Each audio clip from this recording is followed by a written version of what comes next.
level of racing that he's achieved is extremely rare. Matoli's a monster! Matoli wins the sprint! Oh, what a horse he is! The mighty Matoli!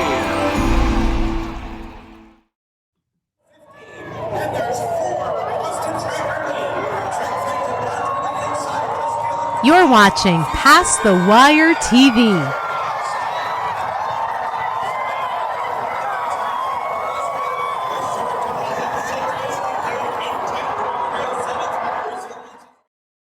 Ciao tutti, I'm ready.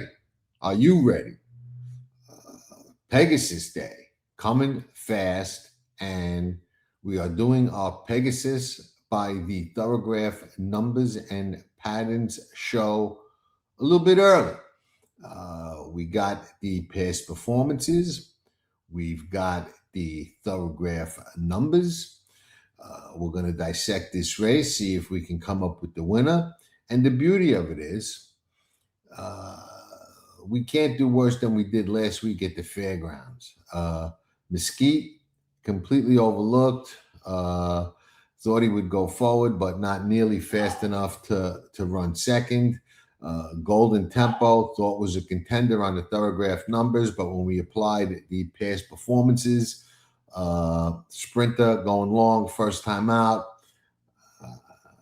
Off the pace Sprinter going long first time out, moving into a stake.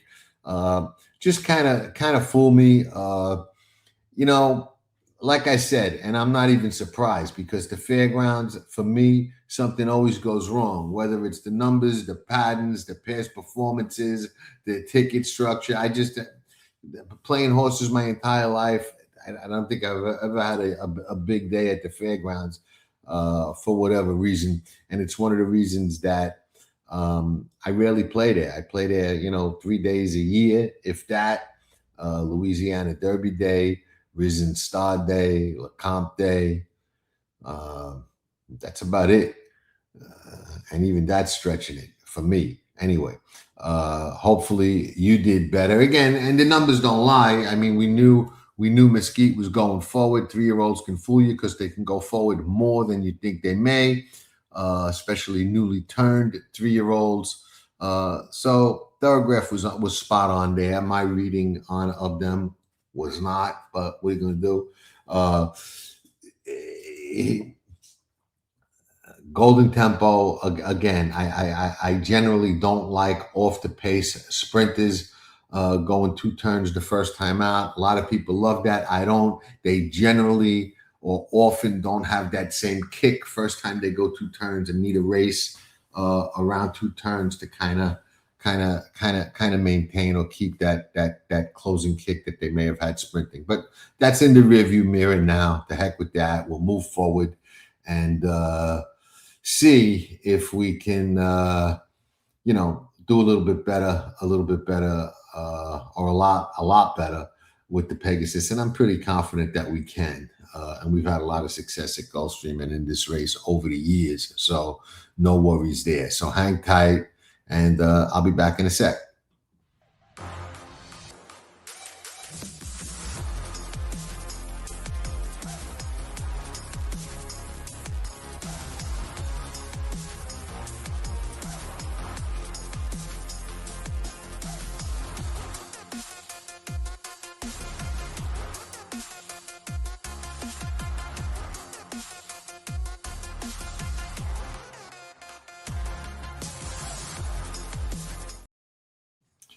All right, what we're going to do is we're going to run through this the way that we have been doing, where we will look at the Thorograph numbers and patterns first, get a feel for what we got over there, and then when we're done with that, we'll take a high-level look at the past performances and wrap things up and see if we could do some damage come this weekend. Now, for those of you that are interested, if you're a Tracking Trips member, you probably already noticed. If you're not, maybe you should be. You definitely could be. But we've been working on a couple of things for a while. One of them is pace points, which we've talked about. We've got some videos on the channel about it, which has proven to be a pretty good tool for those people who are using it.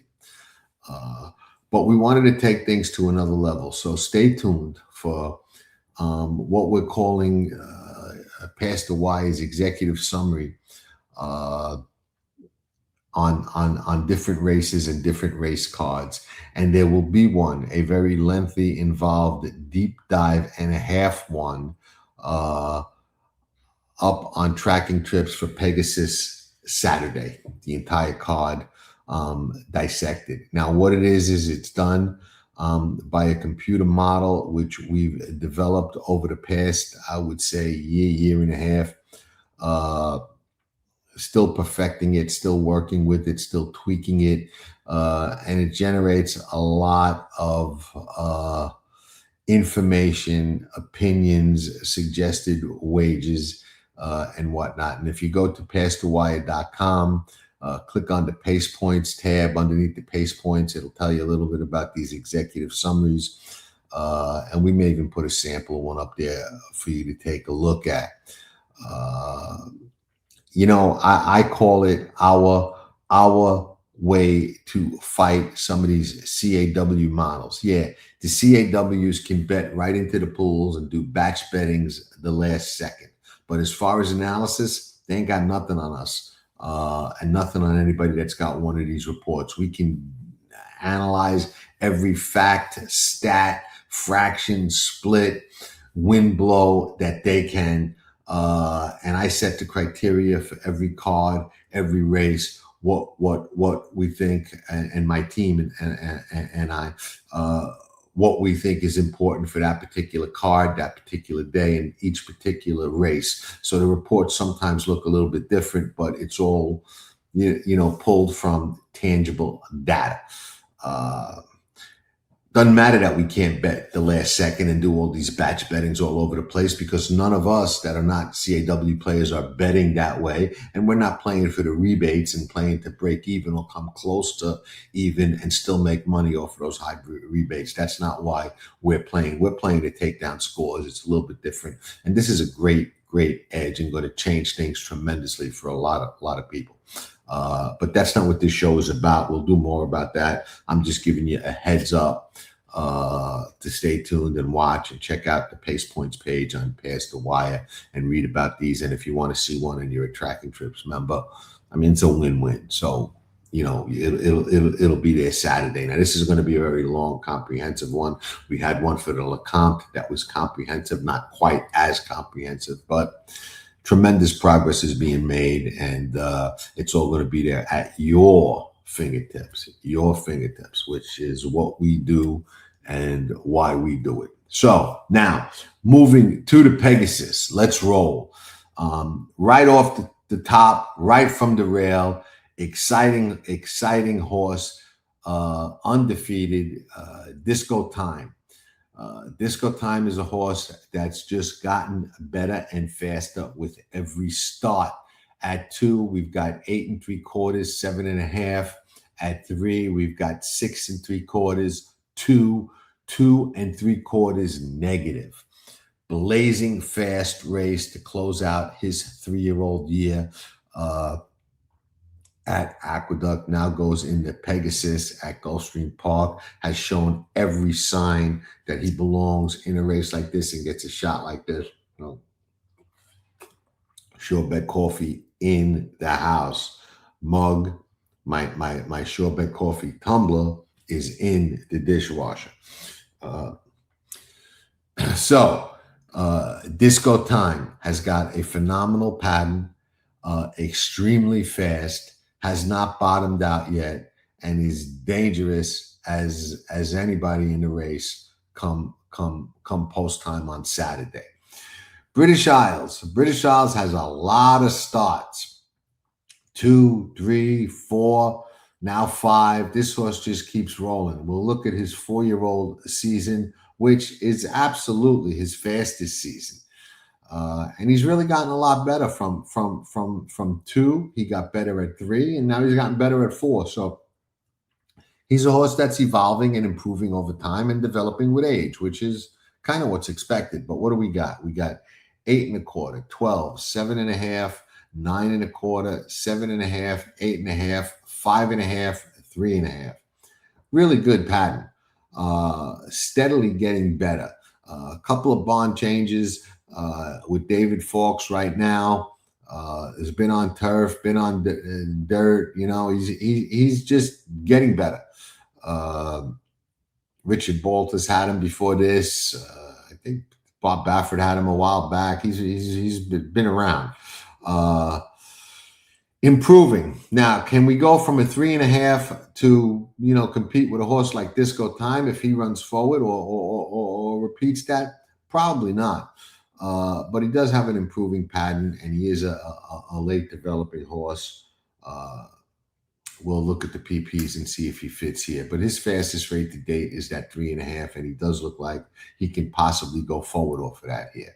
Full Serrano, a Breeders' Cup Mile winner, not last year, the year before that. So we know he's going to be fast. Comes from Argentina. Didn't come here till he was 5. At 5, he came here and he was 5, 3 1/2, and then 1 negative in the Breeders' Cup. So even in the Breeders' Cup Mile, he didn't run as good a number as Disco Time ran last time out at Aqueduct. This year, comes back 3 1/2 at Del Mar, 1 negative at Santa Anita. So he repeats that 1 negative, and then he regresses to a 6 1/2 at Del Mar in his attempt to repeat a Breeders' Cup win. Now he ships across the country for the Pegasus, gets a little bit more distance. So I think that that may help him. Even though he's a Breeders' Cup Mile winner, I think that the Pegasus distance around 2 turns may allow him to settle, go a little bit slower. And he's a horse that has a little bit of a Z pattern. He was going forward nice at 5 and got to that 1. At 6, he's been a little bit of a Z, but I've got to think that because that Z, that up and down pattern, is coming to a good race and he's shipping here. You know, a couple of years back, John Sadler was known for not doing as well shipping out of California as he did in California. He's kind of negated that. I mean, he's had some good horses to help him do it, like, you know, Flightline going to the Classic to win, you know, at Keeneland. But he's had some good horses. You know, Stella Wind ran big out of California in the Breeders' Cup. But he can ship and win anywhere, and he's proving that. And I think this horse coming to a better race is sneaky dangerous in here. And if he goes forward off that 1 negative, then he's a horse that's fast enough to contend with Disco Time, assuming Disco Time runs close to that, you know, monster number last time out, or even goes forward off of it. Full Serrano is a horse that's very live and very dangerous and faster than British Isles inside of him when push comes to shove. So we've got 3 dangerous, you know, 3 horses look like they're going forward. 2 of them look faster than the other one, and 1 of them looks faster than the 3 of them. Now we got Banishing. Banishing is a war horse. I mean, he's 5 now. Well, now he's 6, but he runs all over the place all the time. A lot of races. David Jacobson is a very unconventional guy. As far as running and spotting his horses, he kind of reminds me of Mike Maker. All over the place. Sprint, route, turf, dirt, claiming, stakes. You never know where any of his horses are going to wind up or how they're going to run. He's a tough guy to read.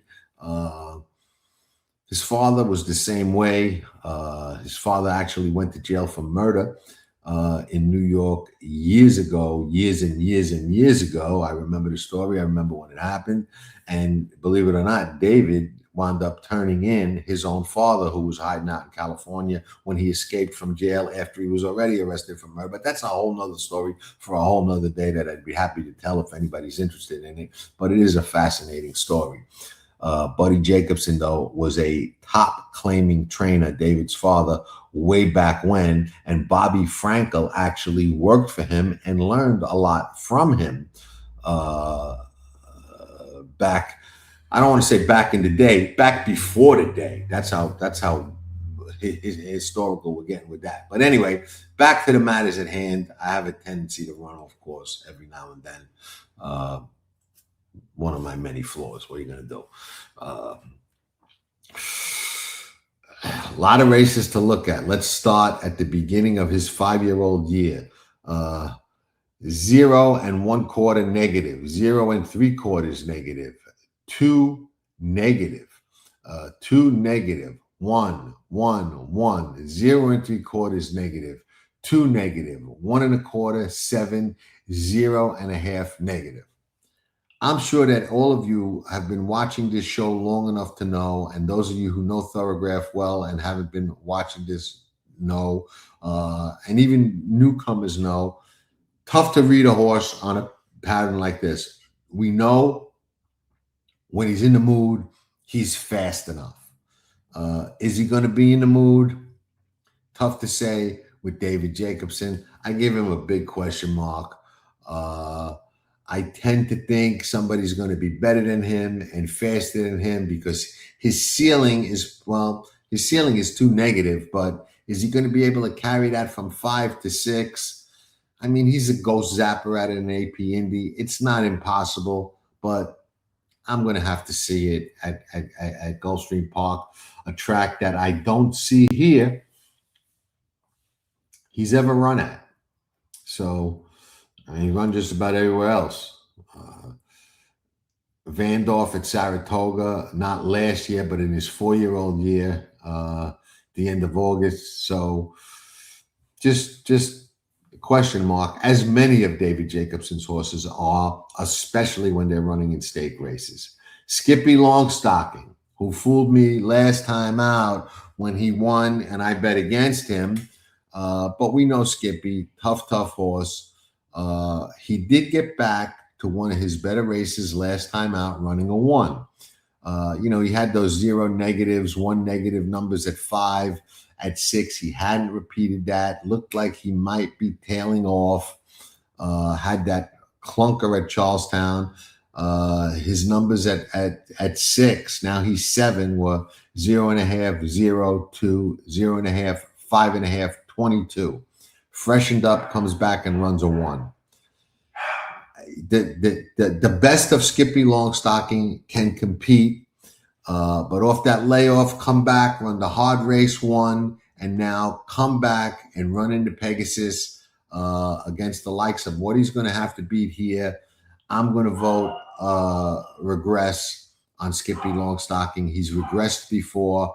I don't think this is his best distance. I don't even think Gulfstream is actually his best track, which might be contrary to what a lot of other people think. But we'll get more into that in the form. But I'm going to vote nay on his pattern. It looks like a regressing pattern, and I don't like horses that I believe are going to regress. Even when I think they can regress and win, I don't like that pattern. Matticat Road, when Bob Baffert ships anywhere, he's live.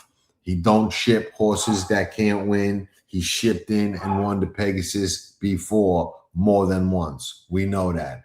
Matticat Road at 3, 7, 7, 5 1/2, 4 1/2, 3 1/2, 2. Lays off with a nice forward pattern, getting better with every start, but that slow progression that I love. Then what happens? At Del Mar, he's a vet scratch the end of November, and then at Santa Anita, he runs a 4 3/4. I don't love his pattern coming in. I respect Bob. I hate to lose to Bob. He's my dear friend. I love the guy. I think he's one of the best trainers ever, and I hate to lose to him. And I root for him even when I didn't bet on him because, I think the world of him. But I don't like his horse in the Pegasus. What am I going to do? I don't like the pattern, and we didn't even get to the past performances yet. Tappan Street. Tappan Street, I can tell you this. I did bet him when he won at Gulfstream, not last time out, when he was, I think, the Florida Derby or Fountain of Youth, whatever race that was. I want to say the Florida Derby. Then he had that long layoff after missing the Kentucky Derby. His 3-year-old year looked like this, 4 1/2, 1 1/2. And then after that long layoff, he runs a 4 3/4, which was a race that did not look visually impressive. It was a workman-like race where he really had to run hard. I would have to think Brad Cox brought him back ready, not needing a race. May benefit off that race anyway and may go forward. And he's going to have to in order to win. But I didn't like what I saw in the comebacker. He may fool me and run a lot better, but not sold. Now, pattern-wise, I like his pattern only because 4.5, 1.5, injury, misses the Derby, comes back off a long layoff, runs close to that, first race of the year, that 4.5. Now he's 4 3/4. He went forward 3-4 points off that last time. If he does that again, he's a contender. So I'm going to say pattern-wise, he's dangerous, but we'll get more into him too on the past performances. Poster is a horse that I liked a lot last time. Didn't get the job done. Good pattern at 2, 13.25, 12, 6 3/4. Then 4.5 at 3, 9, layoff 6, 2, and now comes back at Gulfstream again with blinkers on. The last race kind of was a tell that he needed blinkers. He didn't close a deal that it looked like he should have and could have and would have closed, and he didn't. And now he gets the blinkers on. So 6, 2, forward, going forward, dangerous. Captain Cook. Let's see. All right, Captain Cook now with Todd Pletcher. We got 2, 4.25, 4.25, 3, 0.25, negative 8.5. So he bounced off that monster race at Saratoga. Now he's looking to regain that form in the Pegasus. Looks like he got to show me. It took him a couple of races to get going to that 0.25 number. He doesn't have that now. He's fresh, trying to repeat a fastest ever race in order to be competitive here. I think he's going to need 1 or 2 to be there. Mika's an interesting horse. Mike Maker, another one of those guys that's just so tough to figure out. With Mika, we got 12.5, 12.5, 8.5. Lays off, goes to Laurel. What happens? 1 negative. Goes to Aqueduct off short rest, 1 negative. Where did those numbers come from? Just major jump forward and repeats it. Repeats the 1 negative. Pattern alone in the form he's in right now, dangerous. But Mike Maker is one of those guys where that could change. He can go back to those 8s and 12s like that, and there you have it. So we'll read a little bit more into him in the racing form as well. But on numbers, there's no denying that he's fast enough to be right there in this race, especially if he goes forward off the paired 1 negatives. And if I'm going fast, I'm sorry. I'm just trying not to take up people's time. And by now, a lot of you that watch this show have watched it before, so you kind of know the format and know what we're doing here. So you can kind of follow along faster. This way I don't have to slow down. White Abarrio, the likely favorite, the horse that was vet scratched at the Breeders' Cup amongst a lot of controversy. Now, if you remember and you watch me, I was out there, and one of the things I said on the channel is he did not look the same to me as he had looked in the past. That's just to my eye. And he was a vet scratch, and it didn't surprise me. The owners disagreed. A lot of controversy over that. But it is what it is. Now, here he is, ready to run in the Pegasus as the favorite off the vet scratch. What do we got? We know his race in the Whitney was a monster race. His race in in the year he won the Whitney, he run a 6 negative. That's one of the fastest numbers you'll ever see on Thorograph anywhere. But that was then. This is not. It was 2 years ago now. We're really going on 3. At 6, He ran a 4 negative, a 1 negative, a 0.5. 3 negative, 1, and then the vet scratch. So, I read into his 6-year-old year that he certainly lost the consistency that he had prior to that. At 5 and at 4, he was very fast and very consistent. He lost that at 6. What are we going to see at 7? Well, he's the likely favorite and should be. And his best race puts him right there. Well, his best race, that's 6, puts the race for second for everybody else. But are we going to see that? That's a big stretch. Off the vet scratch, big question mark, in my opinion. Absolutely has plenty of races that can win. He's got a wide post. He's got IRAD, though, so that should, help negate that somewhat. But, he's the favorite at a question mark. Can he win? Absolutely. We know that. A good feeling White Barrio has a perfect style and is right in there. But you've got some up-and-comers in here and some dangerous horses, and he's got some question marks. Taking him as the favorite, I don't know. Might be the most likely winner, but, for me, when I've got question marks, I've got reservations. So we'll see when we get to the PPs what we think. Brother Kenny, 16, 14, 14, 13, 6.5, 4, 5.5, 4 3/4, 4.5, 4 3/4, steadily getting better, moving forward, but not quite fast enough to beat these, even with Jose D'Angelo, who's winning everything and firing 8 bullets out of a 6-gun gun. He's just, tearing everybody up, but this horse doesn't look fast enough. Lightning Tones, a lot of starts, has never run this fast, a lot of vet scratches, 3 vet scratches at 4 years old.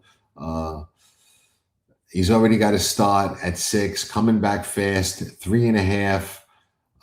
Before that, going up from August, 1.25, 2, 3.25, 3.5. Kind of trending the wrong way a little bit. Fast horse, but trending the wrong way. Probably not good enough. Catalytic. Catalytic is one that's also, in my opinion, trending the wrong way. 5, 9, 3.25, 3.25, 2, 9.5, 13 3/4, 14.5. So even when he bounced back off that big regression, he didn't bounce back to what he was doing before that. So I'm not really sold on him. So we've got Catalytic, who is a nay. Lightning Tones was a nay. Brother Kenny was a nay. White Barrio was a question mark, but the definite contender. Mika, definite contender. Captain Cook was a nay. Poster was, I'm going to say, dangerous, sneaky dangerous. He can go forward off the 2 considerably with the blinkers on. I'm not going to dismiss his chances, even off the numbers. Tappan Street was a possibility. Matticat Road, didn't like the pattern. Skippy Longstocking, didn't like the pattern. Banishing, what could you say? David Jacobson, fast enough at his best for sure. Full Serrano, sneaky dangerous. British Isles getting better and probably not fast enough. And Disco Time, extremely live and extremely dangerous. So now let's see if the past performances help us or hurt us. They've done both. Disco Time, okay, undefeated, wins the Dwyer by 9 in November, comes back at 4. He's by Not This Time, who's a very hot sire, favorite every one of his starts. Churchill, Fairgrounds, Fast, Slop, Fonner Park, whatever, St. Louis Derby. Dwyer wins all over the place. Last 2 wins were by 9 and 5, open daylights. Can come from way out of it like he did in the Slop, can stalk, sit anywhere, gets one Frenchman for another. Flavien Prat takes over the controls for Florent Giroux, who has ridden him every time he's run. Juddmonte horse, Brad Cox taking Giroux off an undefeated horse that win his last stop by 10 lengths is a little atypical. Not sure what's going on with Flo and Brad Cox. He's still riding some of the horses. That relationship does not seem as solid and tight as it was in the past. These things happen. I'm not going to read into that. Pratt is an excellent jockey. You can't fault the way that Flo rode this horse. This horse is live, obviously. It's his first time going 1 1/8. Should be no problem whatsoever. The rail at Gulfstream should be no problem whatsoever. And he can be anywhere Flavien wants him to be, whether it's on the lead or whether it's on the shoulder of the lead, whatever. I think the only danger he has is if he sits a trip is possibly getting bottled up and not getting the seam. But, Pratt's an excellent navigator and somewhat of a fighter pilot in the saddle. So, I think he's the horse to beat, even with White Barrio and some of the others in there. British Isles went turf to dirt last time, ran big, has never won on the dirt. He's 0 for 4 with a second, but he's better now than he ever was. His numbers are creeping better. But he looks more like a turf horse. He's a Justify out of a pure prize gelding. So, he's certainly bred for the dirt, but he just hasn't been as good over it, with the exception of last time out. He did give Nevada Beach all he could handle, and Nevada Beach is a runner. He's better than he was, but doesn't look quite as good as some of these. He'd be an upset, in my opinion. Full Serrano. If you could make an excuse for Full Serrano in the Breeders' Cup Mile, he didn't have the best trip into the first turn, but didn't have the kind of speed that he normally has, and maybe that hurt him. It was a speed favoring track that day. Rosario rides him back. Rosario won the Breeders' Cup Mile on him when he won it. I think he sits a good trip here, either on the lead or again on the shoulder, on the shoulder of the lead. And I think he's extremely dangerous to show up one of his good races. I find him intriguing in this spot, and I think Full Serrano might get overlooked and is dangerous. And we know he's fast enough if things go his way. Banishing. Did the PPs tell us anything more about this David Jacobson horse? No, they tell you less. Runs all over the place, all different distances, sprint, route. Was in the Breeders' Cup Sprint. You know what I mean? Then came back in the Ring Bell at Oakland. Again, sprinting, going 6 furlongs. So he's off 2 sprints, 2 6-furlong races going into the Pegasus at Gulfstream, where he's never run. He's 0 for 1 at this distance. Looks like he's pushing the limit of his distance capabilities. I'm going to give him a no vote. But again, David Jacobson can fool you when you least expect it. This horse has run well to Mind Frame, only beaten the neck, second to First Mission. So he does have the class to compete with this level of horse when he's in the mood. But at this distance, at this track, I'm going to say prove it. Let me see it. And he might, but I'm going to bet against Skippy Longstocking.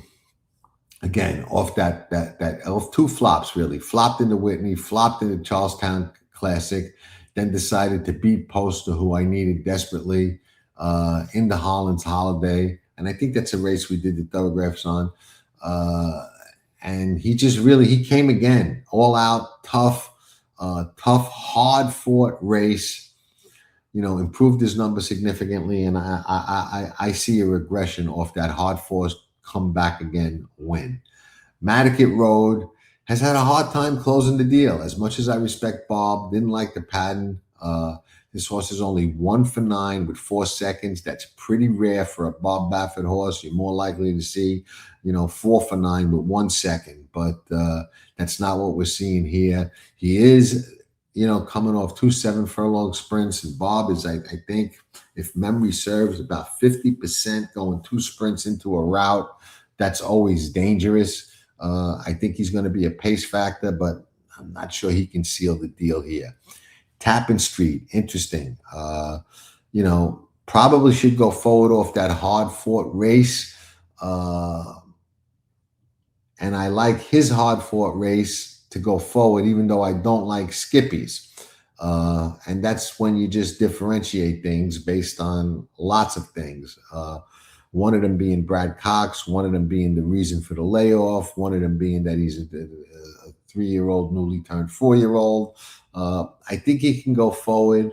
But again, I can't get past how hard he had to work last time. So even though I think he can go forward, and if he does on numbers, he can get competitive, he's a vote against for me.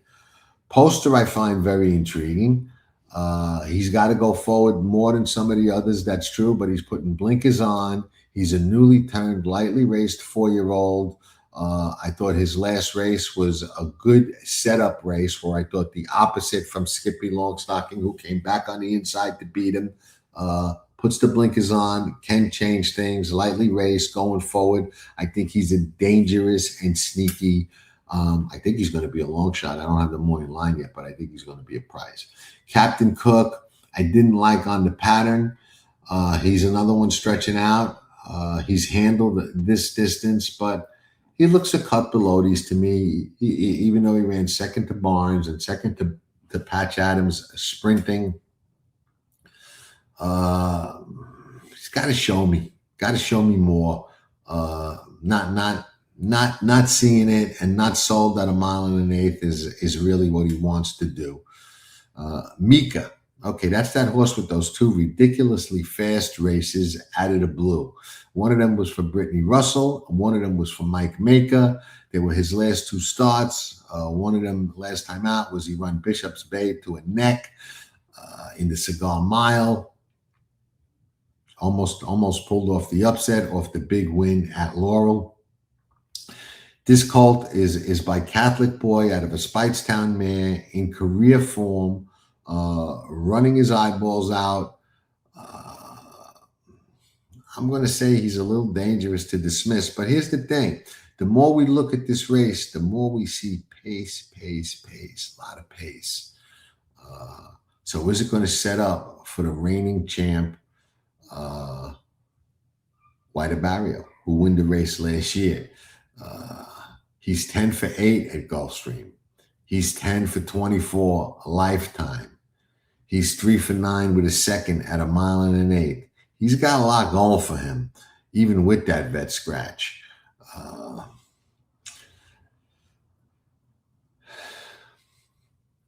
Lot going for him. Especially the way the pace looks. As much as I want to bet against him, if the track is playing to closes, or at least at Gulfstream playing fair, he's going to be tough to get past. Game time decision. Brother Kenny just doesn't look good enough to me. But here's the thing: it's first time Jose D'Angelo, and this guy's, he's got Volkswagens beating Corvettes. What am I going to tell you? Michael Ivorone has a piece of this horse.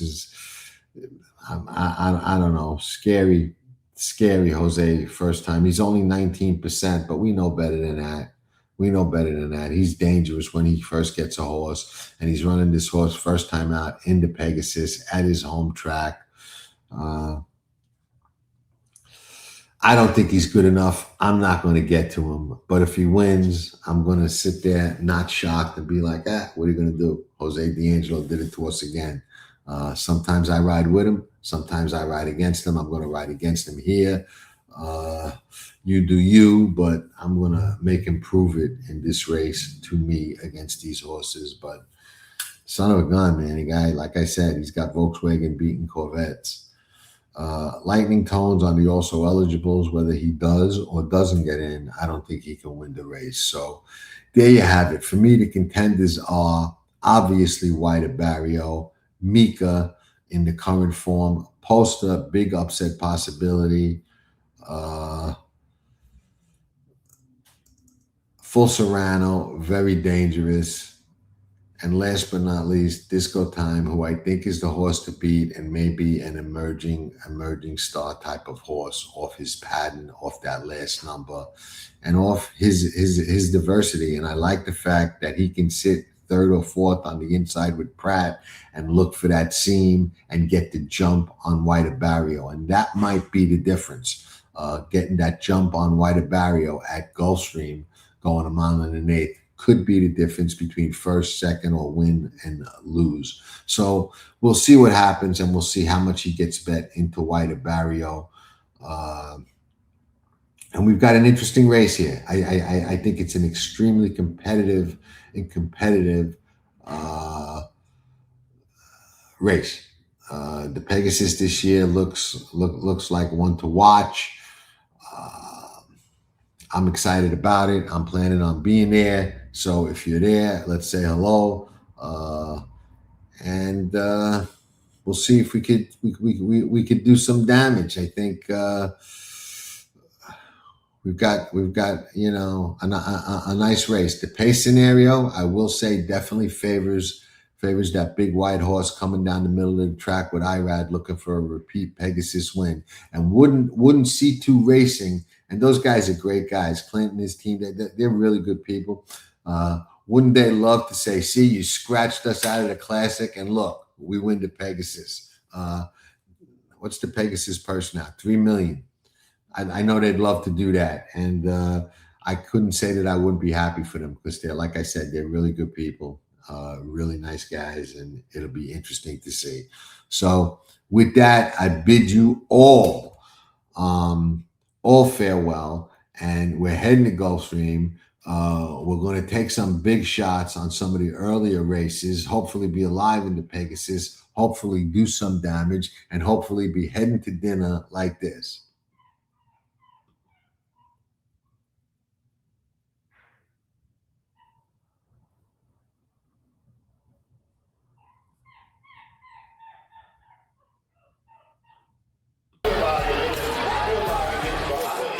Nobody does it better.